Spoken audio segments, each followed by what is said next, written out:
Good morning, everybody. Yeah, it's just been one of those weeks with visiting Disneyland with the girls. They are just zonked. I am willing to guarantee that they are no shows for today. So uh, you can hit that thumbs down if you need to hit the thumbs down, and we'll see what we get.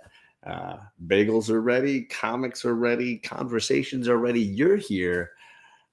Kids, not so much. Kids, not so much. They've been pretty beat lately and tired. Charlie's had lots of soccer practices and things, so I didn't even go down the hall. I didn't even peek to see where they were at. But we shall see. We shall see. But firstly, we've got X11 Bravo. Salute to you. Happy Easter as well. We got Ariel Red. Good morning to you. Glad to see you here. Big Will has arrived. He says he's driving. So stay safe, Big Will. Hope things are going well. Simon R. in the chat. Good morning to you. Beckerman is in the chat. Good morning to you. Captain is in the chat. And no mermaids, just one mate. The captain is here. The mate is here. No mermaids this morning. But we shall see. We shall see if they make it. I made the thumbnail kind of a funny thumbnail this morning in the sense that who knows what it's going to be, but I watched Raiders of the Lost Ark with Charlie 2 days ago, and I watched Dirty Dancing with Kate yesterday. So it made me just think about chick flicks and dude movies, and so I thought maybe that could be a fun conversation. Yeah, right? Asleep, I am assuming, laying about.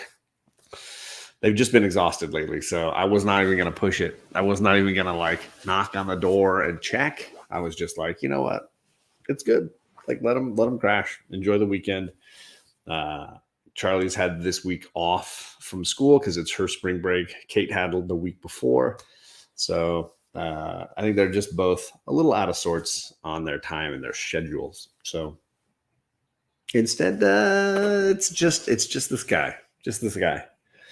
I only bought 3 comics this week. So I got the final issue of the first arc for Nita Hawes. I got the final issue for Green Lantern in this particular run by Mr. Thorne. And I got the current issue of Superman, Son of Kal-El. So those are the 3. I got 2 DCs and an Image, was it? Yeah, an Image. So that was it. Really light week again, but I'm doing a good job of keeping to that 3 to 5 books a week. Perry, haven't seen Perry in forever. I hope you're doing well, man. I know you've been busy. I just see you liking things in our little group chat from time to time. We had a late night drink party last night on the Old Wolf channel. If you guys missed that, I know a few of you were in the chat for that, but it was a good time. Including on the panel with me was the Bearded Comic Bro. Only one comic the same this week. I am assuming it's Superman, because I don't remember you reading Nita Hawes right now. So I'm assuming it was Superman, Son of Kal-El. That was my guess. I can't remember. But yeah, I did notice that you had a giant stack of books, and I only had one of them. So I also have been reading through a few trades. And I was going to pull those out. Tom Taylor's X-Men Red is a 2-volume trade series because they only did 11 issues of it, and I read that whole run.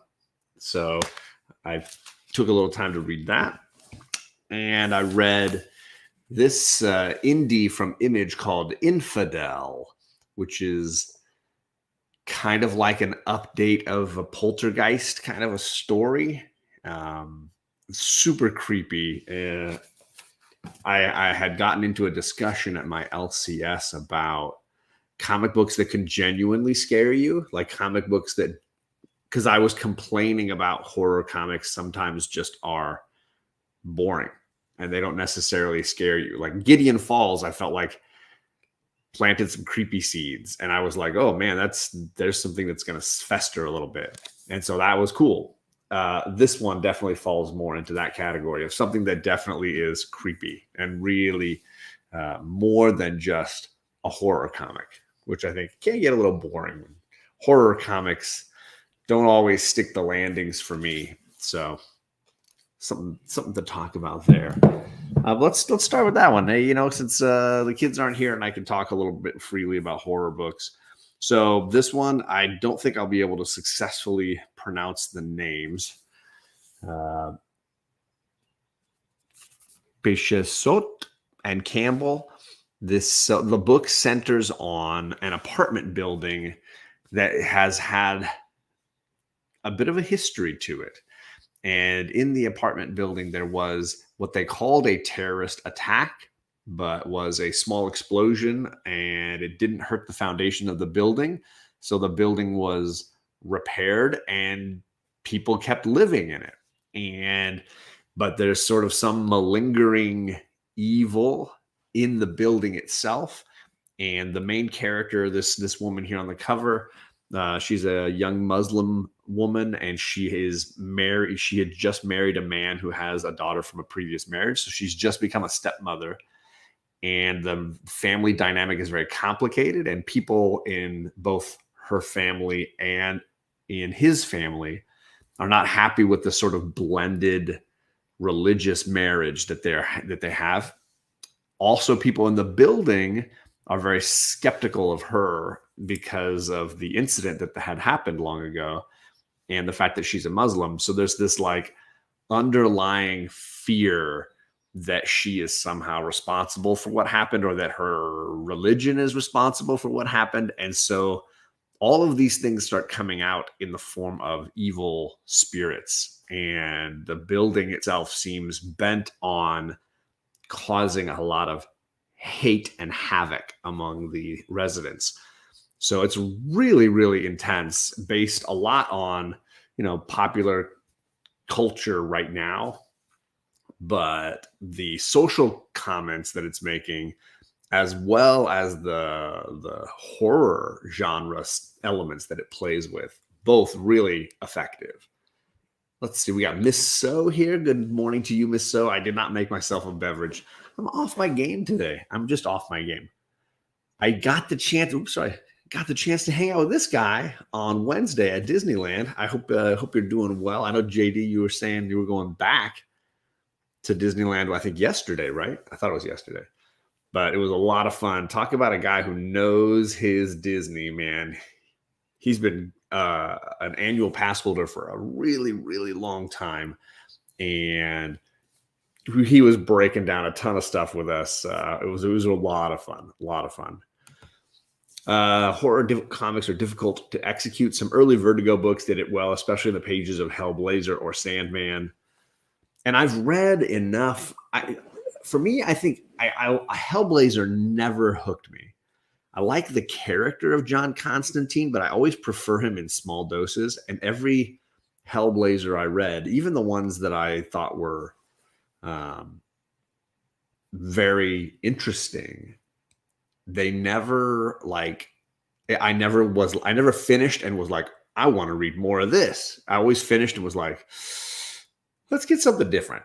And for whatever reason, that character in long form didn't ever really work for me. So, I mean, I've read, was it Dangerous Habits? I know it was one of the more like popular ones, famous ones. And I've read a couple others. I had a ton of trades. At one point, I realized, wow, I've got like 6 different Constantine trades I had tried to read. And just, again, never could really get over that hump and get into it. Sandman, on the other hand, obviously is a totally different thing. And for me, it's a gothic horror, right? So in that way, it's less about like jump out and scare you. It's more about like that festering thought, right? So I dig that for sure. Bravo says, I'm back with a vertebrae. Well, I am back like a vertebrae. Ha, now I get it. Good morning to you, sir. How are I hope the fur babies are doing well. Sector 2815, my Green Lantern homie. I'm still waiting on those books from CGC. It is killing me that I got 2 amazing Lantern books just sort of floating around Florida, waiting to come back to me. But I am due for another. We need our Green Lantern show. We got to educate our guy there. Kevin Kevin's not a big Green Lantern guy. We got to educate him a little bit on the Green Lantern. So, anyways, for horror fans, I think this book is really something kind of fun. The artwork, I think, is really exceptional. I was trying to find some cool pages, but like, I think the artwork is really well done. The color work, very striking because you have this sort of combination of what the spirits might see and what certain people see. There's a lot of comments on the blinders that maybe we have in life, and let's see if I can find some good stuff. Yeah, there's some like creepy monster kind of stuff, but it's a really, if you want a good horror comic, it's a one shot, $16 5-issue image trade. This is a good one. This is a good one to pick up. My Peterson Baskerville from the Sherlock collection, a bowl of Cornell and deal. I'm having trouble reading all that. A mug and John's Comics with it. Okay, so there you go. The Hounds of Baskervilles from Sherlock. Sherlock Holmes is always a popular one. A bowl of Cornell and Deal. I don't know what that is. Nutty Irishman. And a mug of coffee. That's a good start. That's a nice day. That's a nice day. Ka-chung. What is Ka-chung saying? And Sleeping Kids. Yeah, so the girls are still out as far as I know. They're down the hall and around the corner, but they've been sleeping or wanting to sleep late for a while. So I've decided I'm not going to mess with them today. We'll just see what happens, right? Bronze Page says, I like your thumbnail with Dirty Dancing. I just seen a show on Patrick Swayze. He was an awesome actor. Top 3 of his movies, Ghost, Dirty Dancing, and Roadhouse. I mean, it's hard to argue. That's a pretty solid triple threat right there. Yeah, so if we, yeah, you know what, first let me, for Sector 2815, just for you, sir, I read the new issue of Green Lantern. I've had a love-hate relationship with this series. I think the artwork has been very shoddy for the most part. Some issues are just downright bad. Others are like giving me hope. I love that they focused on Jon Stewart as the main character, and then the introduction of him as a character called the Emerald Knight, an evolution to his power. Just really, really good ending to this series. I think for 12 issues, it probably could have been 8, maybe 10. There was definitely a lot of like excess that could have been cut, and the storytelling wasn't as sharp as I would want. But they're setting up some interesting things in the Green Lantern universe. I'm hopeful will become useful later on. They've had good use of Joe Mullen, the Sojourner, the Mullen, the Far Sector Green Lantern. So she's been in it. Teen Lantern, she's been in it with her like glove that she's got. And then Jon Stewart is kind of the main character. And I love how they had kind of 2 stories that they sort of wove together. That was all really kind of cool. Again, I just wanted a whole lot more from it. And I just wish they'd put a top tier writer and artist on it. I think you'd get something really great. Kirk, what is going on? Soul brother, good morning to you. How are you this morning, sir? Gore says, and The Outsiders is like obviously a great movie from Patrick Swayze. Sorry, so yeah, we can talk a little bit about some of those too. Let's see, Sector saying it's not the best. Hopefully, the soft reset characters in the Emerald Knight series will be good. I agree. And as far as I know, that's the end of the Green Lantern series. I don't know that there was an issue 13 coming, but maybe you know different. I feel like I can't always gauge it. It seemed like a solid end, and that there was going to be this Emerald Knight series for Jon Stewart coming. But that was what I took away from it, at least. So I was curious about this idea. On Thursday, I watched Raiders of the Lost Ark with Charlie because she didn't really remember it. Although when we watched it, she was always going, "Oh, that guy's going to do that. Oh, that guy's, this is what. Oh, I remember this. Oh, I know this part." So Charlie watching Raiders, and then yesterday with Kate, we were hanging out, and then we watched Dirty Dancing. My brain is a little. I haven't had my coffee yet. So Dirty Dancing, a chick flick by most accounts. Raiders of the Lost Ark, a dude movie by most accounts. My question that like came to my mind was, what are some of the movies that either you have asked a partner to watch and had to sort of convince them to like watch this dude movie? Or what were those chick flicks that you were forced to watch or asked to watch by a significant other or a partner at some point? Because I feel like a lot of times this happens, right? There are chick flicks and there are dude movies that we feel we would like to see if our partner likes them too, or if they can enjoy them as well. So it's like a litmus test, right? Where you ask somebody to watch a movie just to kind of see what do they think. And then you can judge them based on it. My older brother used to say Arrested Development. He's like, I could never be with somebody that didn't love the show Arrested Development. And I get it. So my question for you all is like, what were some of the movies that were litmus tests that you gave or that you received that you had to watch for someone or that you asked someone to watch? And it doesn't matter gender wise, right? Because I definitely know people that are women that prefer the dude movies. And I know guys like myself that probably prefer some of the chick flicks more often. So it's definitely not strictly gender thing, but we all have those movies, right? I knew plenty of guys that were like, when they started dating certain girls, they were like, they got to see if they like Star Wars. Like they had to check it. They had to make them watch Star Wars just to see, right? How much do they like it? So in that way, it was kind of like a testing them out. Like, what do they think of it? And I know for me, Raiders of the Lost Ark is on that list, right? I've had different girlfriends I dated that had never seen Raiders of the Lost Ark, that first Indiana Jones movie. And I definitely used that as a test just to see, like, can they watch? Do they enjoy it? Will they watch it? So that's definitely one that I've been used on. My wife makes me watch Overboard. I mean, that's a funny movie. Kurt Russell and Goldie Hawn. That's a good one. That's a really solid pick. And Faulty Towers, that's the show that like Ian is like, if somebody doesn't like Faulty Towers, they're out. You have to laugh at Faulty Towers. I mean, it is very funny. The Notebook was one of my that made an ex made me watch.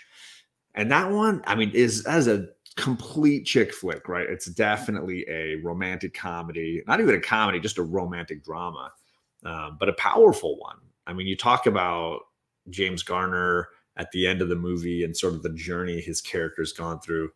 Really, really harsh look at Alzheimer's and kind of some of those things. So that's a tough one. That's a powerful movie.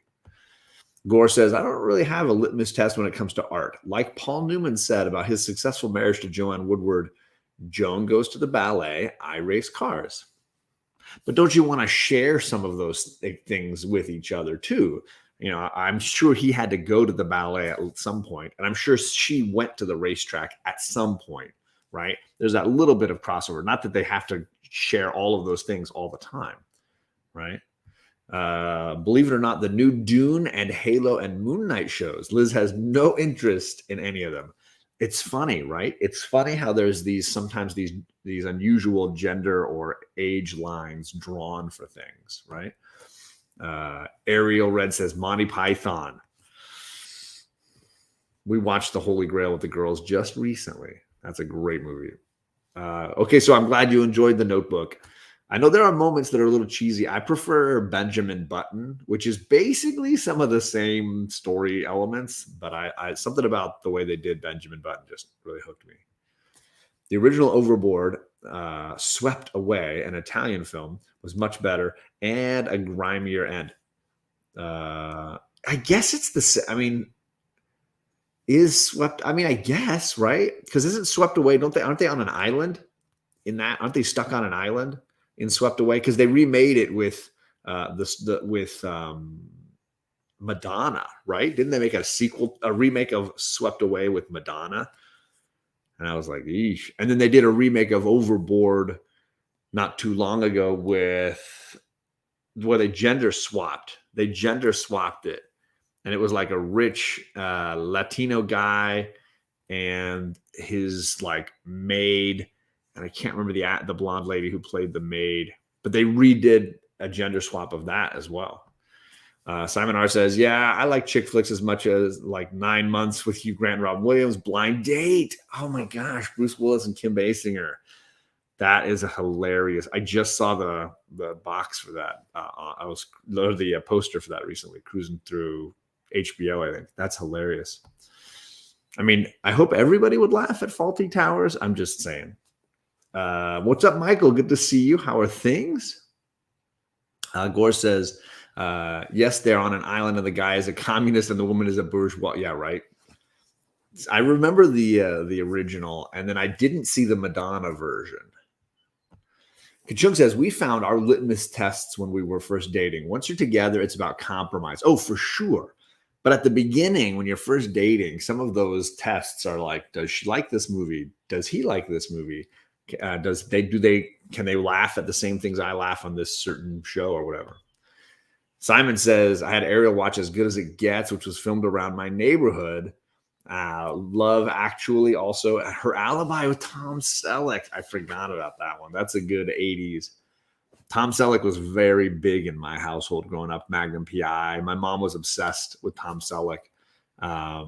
So definitely saw a bunch of movies that weren't great. You know, I know he did, what was it? High Road to China. And then which was like his, I don't know if it was like his Indiana Jones or something. And then he did a movie called Lassiter, which is a pretty solid little British thing, but like very saucy movie. But that for sure, some Selleck for sure. And there's definitely some Magnum PI seasons up here on. In fact, I think that's 2 of them right there. My wife asked me to watch Beaches. Very sad. I have to ask her to watch Bruce Lee or John Wayne. Right? Some of those old Westerns and Kung Fu can sometimes feel like they fall into dude categories, right? Versus the chick categories. Not that I love those terms for the movies, but like just the idea that you would have a partner watch something as a litmus test. Just finished up with J Hood Creative Star Trek model discussion by Grabthar's Hammer. Faulty Towers and the Young Ones. I don't know that I've ever watched the Young Ones, Kachun. I know I've seen Faulty Towers, of course, but Young Ones, I don't know that I know that one.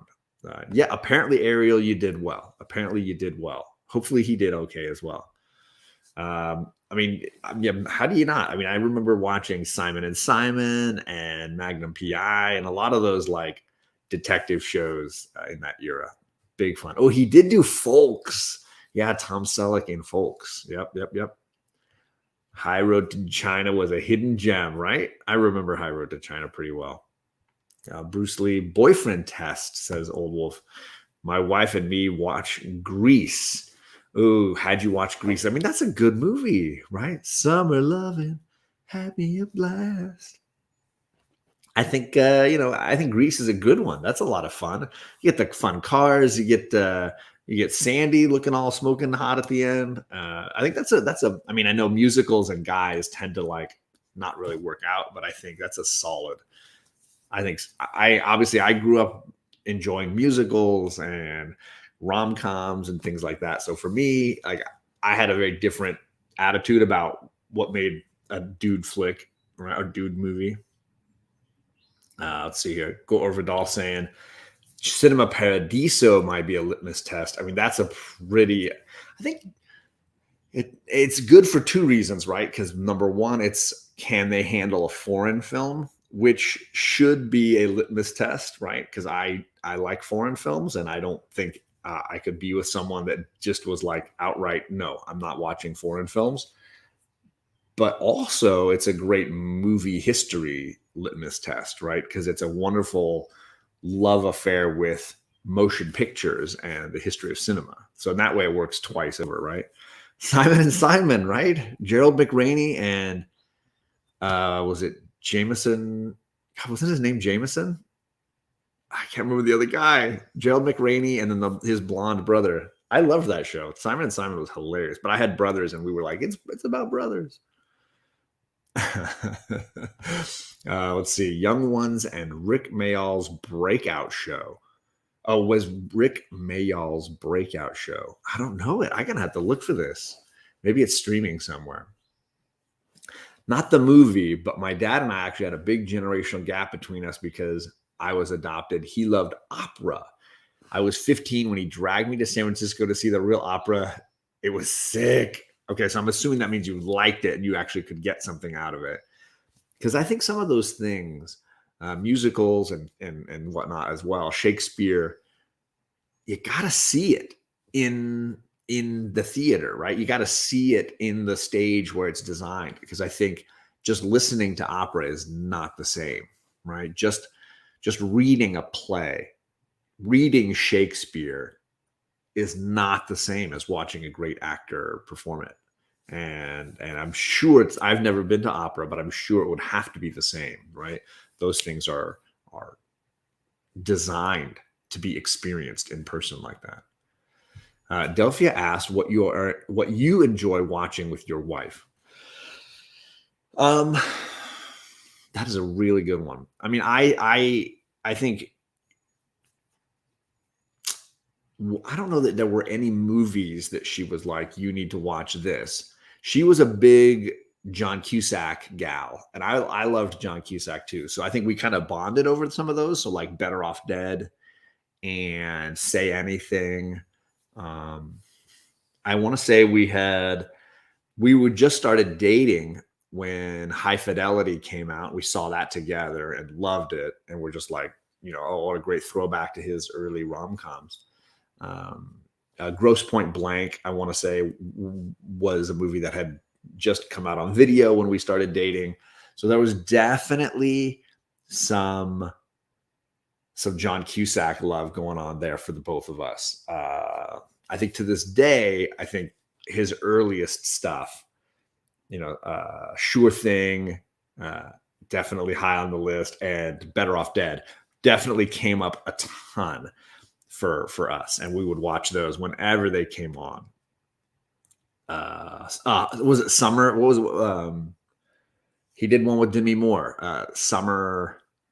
Gosh, somebody's gonna say it in the chat, right? Red Hot Summer, something like that. It was like he and Demi Moore on an island in New England or something, and it was like, yeah, he was like falling in love with her, but he was like trying to get with somebody else and dealing with bullies and stuff. So it was a lot of John Cusack rom-com 80s kind of stuff. It was Jefferson Parker. Okay, I wanted to say Jefferson Parker, but then it sounded wrong. Jameson Parker, sorry. I wanted to say Jameson Parker, but it just didn't sound right. So I'm glad. Okay, thank you, Michael. So a lot of that Cusack stuff for my wife and I. Nowadays, it would be Ewan McGregor stuff because she's a mega Ewan McGregor fan. She's also very a big Anglophile, so she loves anything with like Irish, Scottish, English accents, and those cultures of the UK are really big for her. Anything in the British Isles, like she's all down. She's down for that. So more of that, always more of that. And that's what she wants. Philadelphia Story and bringing up Baby. I Remember Mama. Mr. Blandings brings his, oh man, these are classics. These are classic films, iconic movies. I mean, Bringing Up Baby, what a great movie. That was amazing. Hey, there you go. I'm helpful. I'm not no Travolta, but I know I get by. I am a huge Cusack fan, and these two movies in particular, I mean, the fact that he wrote and starred in them are just two of my favorite Cusack movies. High Fidelity probably ekes out the win, but I also love Nick Hornby, the British writer. So his universe for High Fidelity is one that I absolutely connect with big time. Shakespearean remakes like Coriolanus with Gerard Butler and Ray Fiennes. Liz hates them. I love them. I love a good Shakespeare movie. I'm excited to see the Denzel Washington Macbeth. I've got to watch that. I hear great things about that. I enjoy I remember being in high school. Talk about like an uncool guy. I think I was a junior, and I was just flipping around TV with my brother, and we landed on the very beginning scenes for Kenneth Branagh's Much Ado About Nothing. And he was a freshman, I was a junior. Two like high school teenager guys watched the entirety of Much Ado About Nothing and were laughing and enjoying the whole thing. What are the odds of that? not likely. Not likely at all. Gore Vidal says Serendipity is a great Cusack romantic comedy. Very good. And there it is. Simon R. It's One Crazy Summer. I was like Red Hot Summer or something, but no, it's One Crazy Summer. And that's Denis, right? And Cusack together. That's a very funny one. I got to find that. That's a good one. Of course, the one-time Pop-Pop shows up with Jack and with Penny. Sorry, guys. They've been exhausted lately. They've been super sleepy, and I've had to get them up to get them to school or to Disneyland. We went on Wednesday to Disneyland. So they are just like, I figured they might be no shows today. The bagels are ready. You all are ready, but the girls are just not having it. So I'm very sorry. I have not heard a single sound, and I might even finish this show and not even have like a noise come out from down the hall. So there you go. Sorry about that, guys. Hope you're having a great day, and we're going to see you tomorrow for Easter. So get some fun activities ready for Easter. We're going to be hanging out tomorrow with the family for Easter. Bravo says, I like the Cusack movies with him and his sister. I mean, Joan Cusack is always welcome, right? Always more Joan Cusack for sure.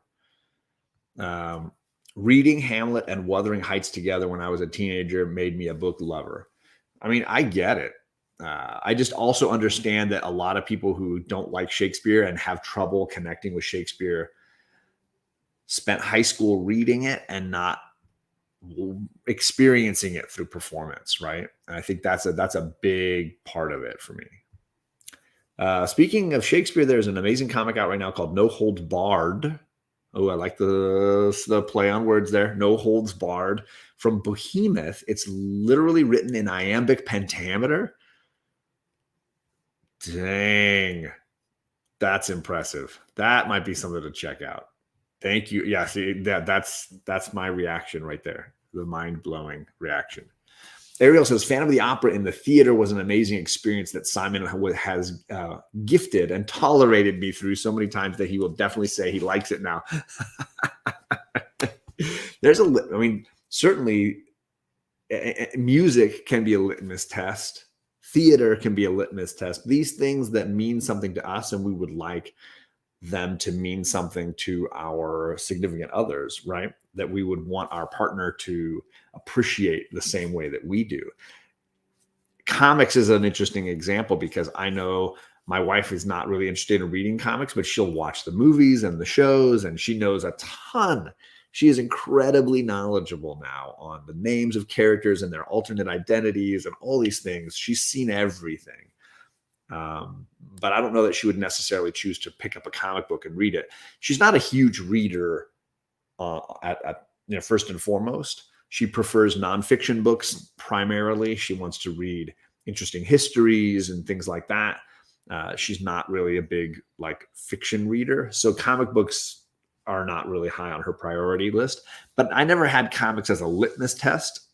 I don't know that the movies would be even a litmus test. I don't know that that's a deal breaker for me. But I wanted to make sure the girls were into it, so I made sure they watched a ton of it.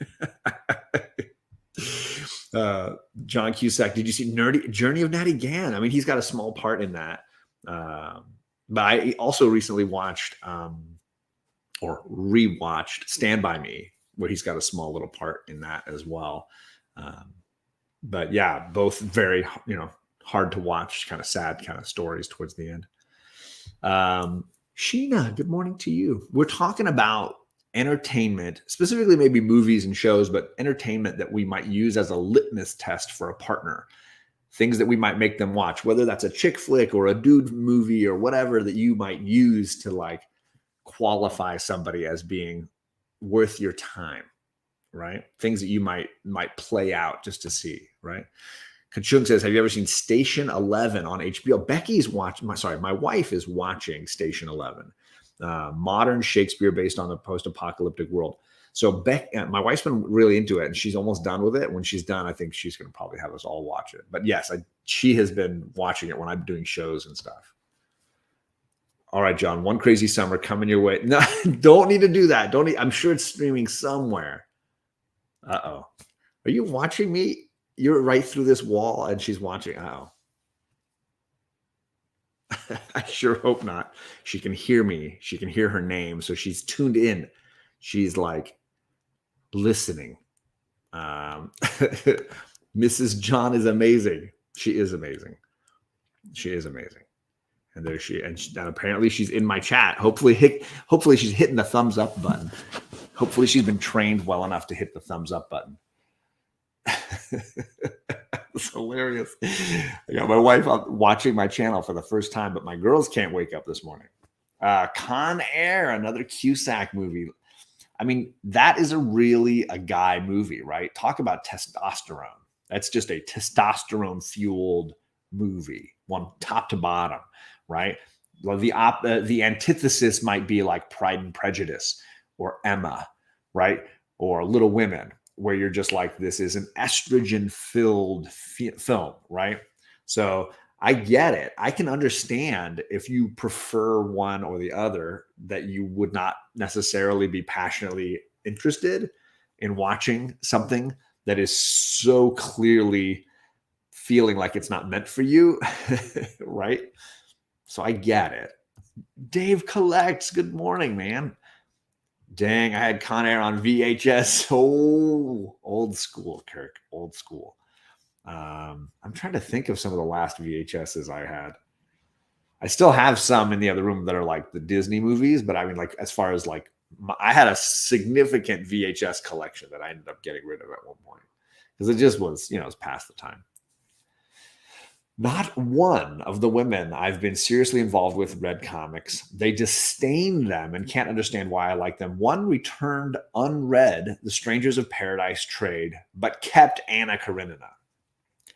I mean, for me, it was never a deal breaker, right? The comics thing, I was fine that it was just my thing.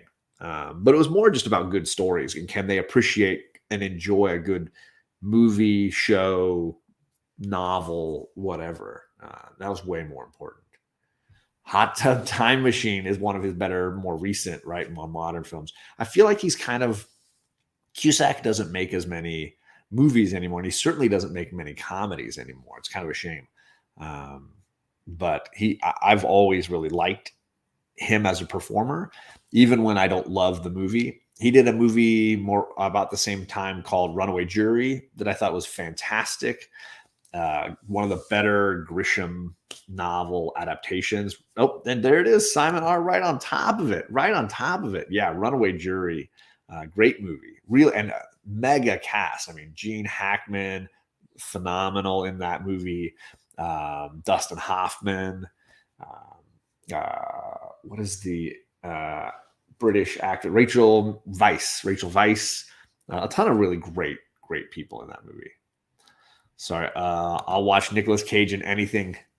I mean, Nicolas Cage is very captivating. I struggle with current Nicolas Cage, but like Con Air era Nicolas Cage, I'm in. Like Face Off, I love Face Off. That movie is amazing. Travolta and Cage just chewing scenery for 2 hours.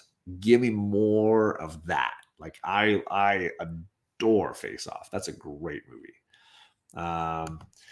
Midnight in the Garden of Good and Evil, which was an interesting adaptation of a very difficult book to adapt.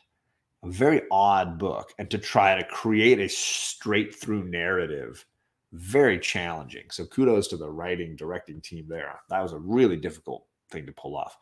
Wife loves Nicolas Cage, so we bonded over Face Off. There you go. Has to happen. Let's see here. Rod, just a weekend. Good to see you this morning, my man. I hope you're doing well. Mark from Legion of Comics. You know what, Mark? Just because you're here, I'm going to quickly just comment on probably my it's not. I don't know if it'd be high on my list of good reads this week. Would be Superman, Son of Kal-El. And he and I have been talking about this from the jump and how much we've been enjoying it. Only a couple of issues that I thought were mediocre for this run. Most of them just absolutely fantastic. So this is issue 13, no 10, sorry. Don't know how to count. Issue 10 of Superman Son of Kal-El. But I loved the Nightwing crossovers that they just wrapped up. This has just been really just a fun Tom Taylor, another great series he's been doing. So there you go. Just throw that out there. Wanted to mention that for you, my man. Valley Girl and Leaving Las Vegas, great early Cage films. I'm surprised you didn't mention Raising Arizona. It gets usually thrown in with those movies early on. So here, I do enjoy Identity, firstly. Very entertaining Cusack movie. Let me throw this little nugget out there. So Kachung, I don't know if you've seen the movie Adaptation with Nicolas Cage, because we're bringing it all together now. In the movie Adaptation, which is Charlie Kaufman writing about the writing process and how hard it is. In that movie, Charlie Kaufman creates a fake twin brother. He doesn't really have a twin brother. It's just Charlie. But in the movie, Nicolas Cage has a twin brother who's also a screenwriter, and it's Charlie Kaufman and his brother. And one of them, Charlie, is very artistic and has an integrity for his work. And the other brother wants to make like mainstream movies and has this crazy idea for a movie. And the movie is about a killer, victim, and cop who are all in the head of the main character, that it's all happening in the main character's head, and that his schizophrenia is creating these three. So it's called The Three. In the movie, he calls it The Three. And it's all like this. In the movie, they keep saying this idea is ridiculous. This would be a horrible movie. How is it possible? But of course, his agent loves it, and Hollywood has a bidding war over it, and it becomes this like hot commodity, this screenplay all about, a chase sequence all in his mind. So just to blow your mind, Kachung, they're talking about this screenplay, and Charlie Kaufman had read it and said, this movie is ridiculous. How is this getting made? Why are people wanting to see this movie? And of course, the movie comes out and it's actually pretty entertaining. So just as a side note, if you watch Adaptation with Nicolas Cage, this is the screenplay that they're making fun of all through that. Just something to throw out there. Face Off, yes. John Woo, gotta love it. Moonstruck, very good one. Very good one. Gotta check out Pig. I hear it's very good. Indeed. Let's see here. Hola, Damien. Did I miss Damien? Is he? Oh, there he is. Sorry, Sleepy Reader. Yeah, there he is. Let's see here. So good. And the cover was amazing. Yeah, I love this cover. I thought it was a great cover for sure. Promiscuous Time Traveler says, my favorite read this week was called New Men from Action Lab. Second place was a graphic novel called The Art of Living. There you go. Legion says, the moment John comes to stand up for his mom, right? Because earlier in the Nightwing crossover, I love when mom comes to try to rescue him, and she's got this big old laser gun. She's like, I don't know where she keeps it in her bedroom. I love it. I love all of it. I got some super chats. Ariel saying, little contribution to the Bagel Fund and always a good start to the weekend. Thanks, John. And Mrs. John, right? She's probably not watching anymore, but I definitely got some treats for you. How about, I haven't done this one in a little while. Mama called the doctor. The doctor said, no more monkeys being on the bed. No more monkeys. How about this one?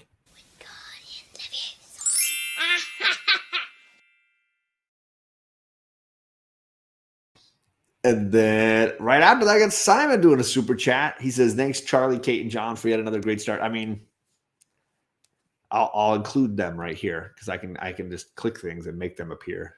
So how about that? We do this one. Ready?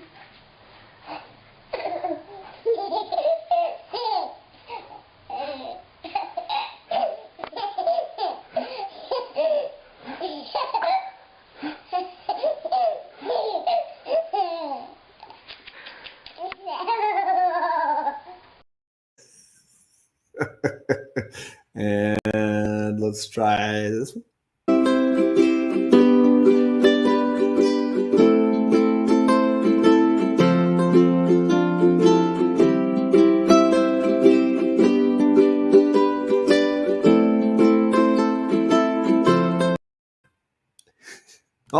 She's still here. She's still there. She's lasted this long. Simon says, if that's not in sync for a couple, I don't know what is. I mean, there you go. The problem with movies with huge plot twists is the first watch is as impactful. This is very true.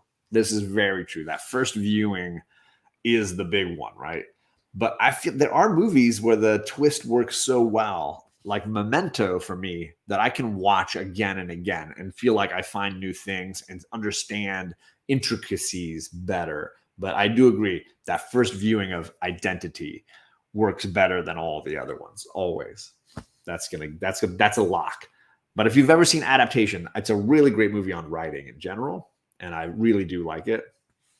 But I think it made the movie Identity better for me, just because I could see kind of where they were discussing what they were talking about. After I had seen the movie already, and I didn't realize that's what they were talking about, so it's kind of funny. I only bought 3 books this week, so I wanted to mention 2. This was the 6th issue of Nita Hawes and the ending of the first big story arc. So there will be a trade coming for this soon at some point. This was great. I mean, this is a really fun series. I mean, I don't know how you can be disappointed. Jason, Sean Alexander, and Rodney Barnes. What a great team. So always very, very entertaining. Got to be honest, disagree with Kachung. The first watch being so impactful encourages the second. And ideally, the second viewing would make it better. But there's definitely I feel like my favorite viewing of most movies is the second, because it really is the make or break, right? Do I watch it and really appreciate the movie more? Or does the movie crumble? Does it just fall apart on a second viewing? And do I just sort of feel like, that did not hold up? That did not hold up. Yeah, great plot twists all through it. Pandorum. Never heard of it. Now, I have not heard of Pandorum.